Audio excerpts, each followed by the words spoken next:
Hi guys. I just wanted to do hopefully a short video. Um, I subscribe to an amazing amount of uh, channels, and I don't watch all of them. I mean, I have a few that I watch religiously. I subscribe to a lot of people that I really don't even like them. I don't like their content. But the reason I do that is just to sort of see what other people are putting out. I mean, I know there's one channel in particular. I will not name the channel, but I think this channel just puts out a lot of kind of pro-Republican propagandist nonsense. Because in my opinion, it's not Democrat or Republican. It's the whole ball of wax. They're all corrupt. It's the whole system is corrupt. It's broken. It needs to just kind of start over again. But all of that aside, uh, I do try to get varying uh, insights and different opinions, and I think that's the only way you can really get a well-rounded amount of information so that you can make your own decisions on things. But um, all that aside, the one thing that I'm sure someone probably has done this, but personally have not seen this.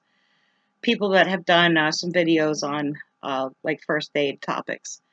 Um, people, well, people fail to mention two things. A lot of people have said, like, here are some basic supplies, make sure you get these and have some of this and whatnot. But what they fail to mention is make sure you know how to use all that stuff, because you don't want to be trying to learn first aid when you have someone who needs attention like right now. And if things should get bad here, um, if your ambulance, whoever covers your area, should get that taxed, or even the hospitals get overburdened. Not, I can't say absolutely because I never was in a situation like that, but we've been diverted. There have been times when a hospital, the ER was so full, they had to send us to another ER. But excuse me, it is within the realm of possibility that your local EMS and your local hospitals could be so overwhelmed with really serious things that they're not going to accept, someone with a really bad laceration, maybe that needs stitches. And I'm not advocating trying to go get some thread and needle and stitch someone up, because I certainly don't know how to put stitches in. But I'm just saying that some of the more minor things, and again, I'm not saying this absolutely. I'm just saying it could be a possibility that if they don't have the resources to deal with certain things, a broken finger or what have you, you might just have to handle it on your own. Um, and certainly things like minor lacerations that don't need stitches, or if you're not sure, they can be handled at home, but you have to have the right supplies and you need to know what you're doing. So I would highly recommend go to um, probably the Red Cross. I believe I saw a basic first aid book there for, it was like maybe $3 or $4. Or you can look for, say, a used emergency medical technician textbook. Excuse me. There's any number of sources where you can get, like I said, if you just want to know basic first aid. If you want to get a little more in depth, um, say you take care of someone who is on oxygen at home, um, you may want to get an EMT book, and because that goes into a little more depth with using oxygen and the different medical equipment that the ambulances carry. Now, I realize I don't have an ambulance parked in my driveway. Most people don't. So you have to work with what you have, and medical supplies can get very pricey. But now I live in kind of secondhand heaven. Uh, I just live in an area where there are a lot of flea markets and auctions and a lot of thrift stores and a lot of yard sales and so forth. And, let's face it, there are people who are under home care, and unfortunately they pass, and a lot of the families donate things to local thrift shops. So uh, just the other day we were out, and I picked this up. It's $1. It was a pack of 50 4x4s. Now I don't know. I didn't sit there and count them, but the whole box was full, so I'm assuming it was roughly 50. But they had an assortment of things. I mean, it's hit or miss with thrift shops, but if you're on a budget like I am, it's one thing to consider. Like I said, it just depends what they happen to have. But if you go back on a regular basis, you could probably get yourself a pretty good amount of staple supplies. And I think 4x4s, these are kind of my go-to bandage for anything. You can fold these down um, and make them, if you need to use it long ways, like that, or you can fold it down again if you just need, like, say, a 2x2.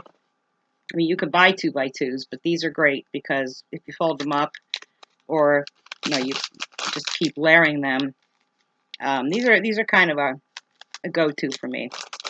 One of the staples. But like I said, if you check the thrift shops, yard sales, a lot of times, I mean, I'm a big one for saving money, and I mean, they're not open. There's nothing wrong with them except the top of the box is cut off. But if you can save yourself, because if you go to Walmart or a thrift, I'm sorry, a drugstore or whatever, you're going to pay a lot for an entire box of tape or 4x4s or any type of first aid supplies. It's just very expensive.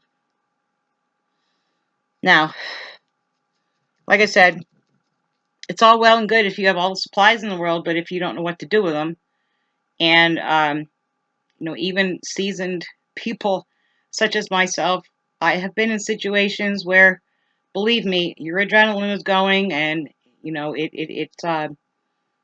sometimes it's it kind of takes everything you have to keep your composure. And I mean, I am, after all, human. I do have a lot of compassion. I don't like to see people suffering, and there are times when it is hard to kind of stay focused, and you have to sort of stop being human, as bad as that sounds, but you have to kind of turn the switches off, and then you fall apart after the fact, and that's fine.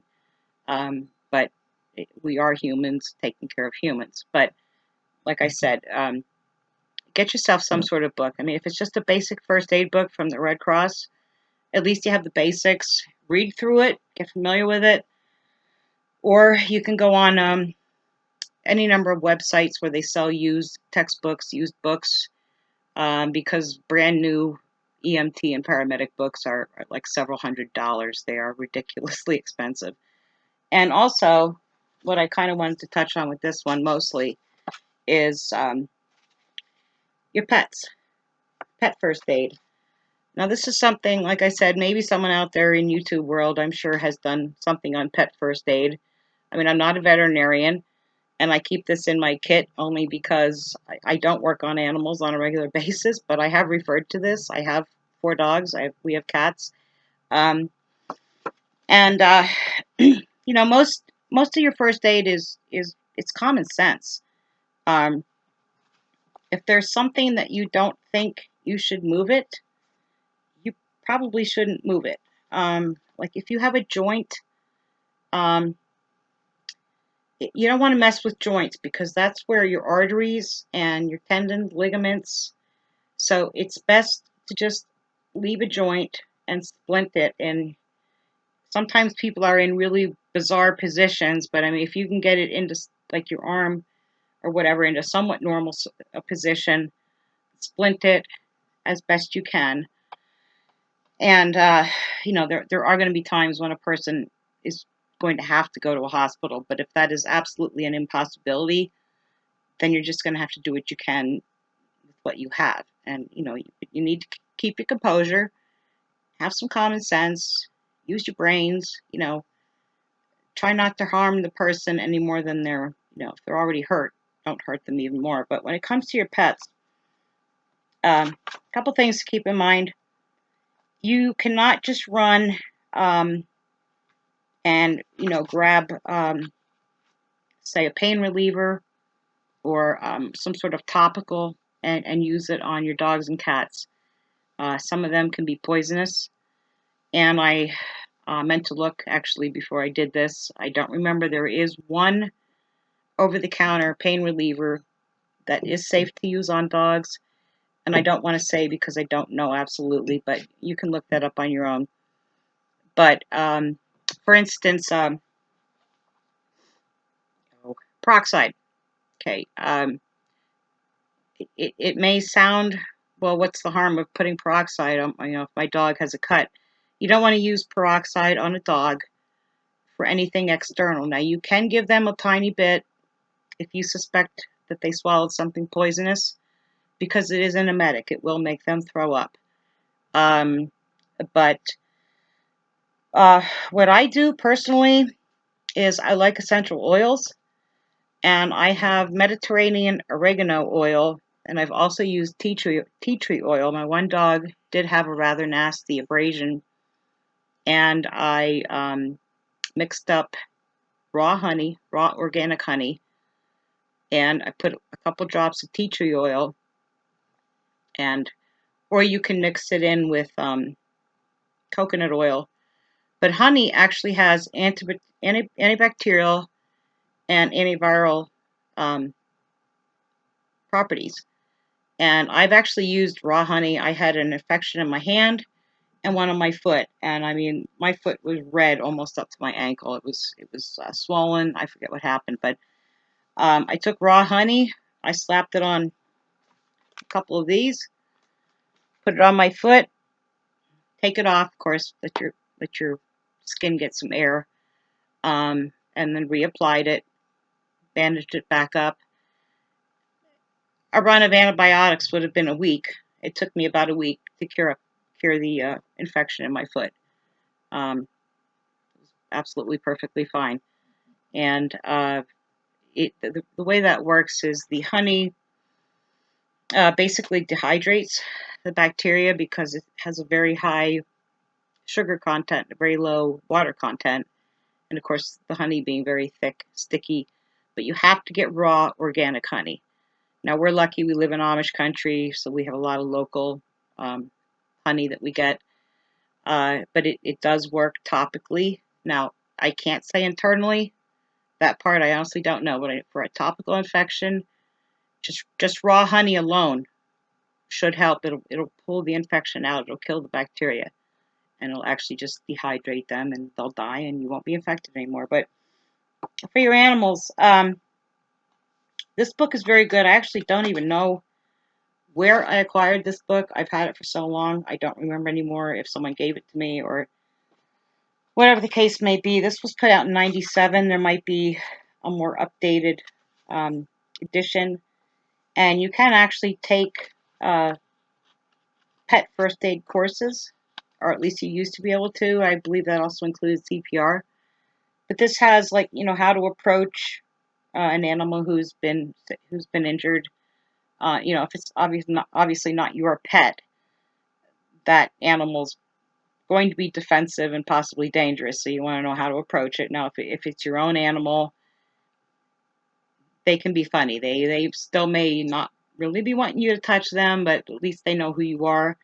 But still take some precautions. But it has um, how to give them medications, which is really not that big a deal. Um, it tells you what is normal for an animal, like what their normal temperatures are, because they're different from ours. And then it has a whole list of common abrasions, burns, if they're in a car accident, actually how to put a dog on a backboard. Um, let's see, hypothermia, gunshot wounds, fish hook penetration. Actually had that with one of our dogs. We were using raw liver, and I dropped my hook on the ground. Um, and just that quick, our dog ran up and grabbed that liver, and he got the hook right through his mouth. And I'm trying to hold the dog still while my boyfriend's trying to get the hook out, because they have that little barb. And of course, he was losing his mind. The dog, he was losing his mind and growling, and he didn't understand we were trying to help him. Obviously, he just was in a lot of pain.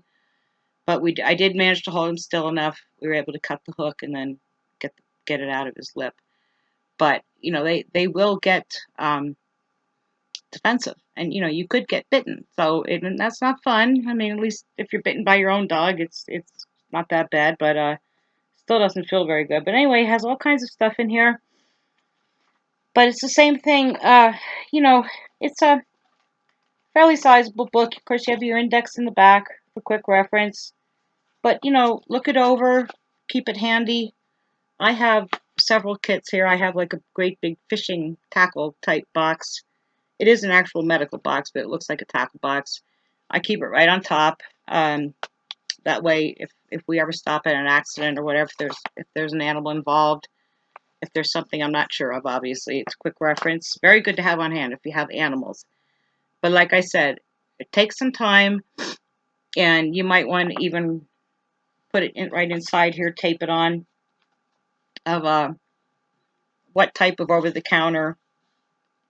I want to say ibuprofen, but I'm not absolutely positive on that because I always forget, and I very rarely give my animals any type of over-the-counter or any type of medication. But there is only one that is not toxic to dogs that you can give them, and the oils and the honey, or even for like their ears, a little bit coconut oil.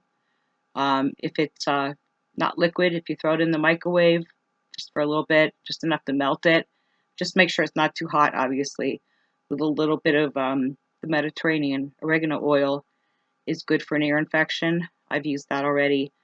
But I'm not an expert with the oils. I've just kind of started getting into that. But I always look things up first.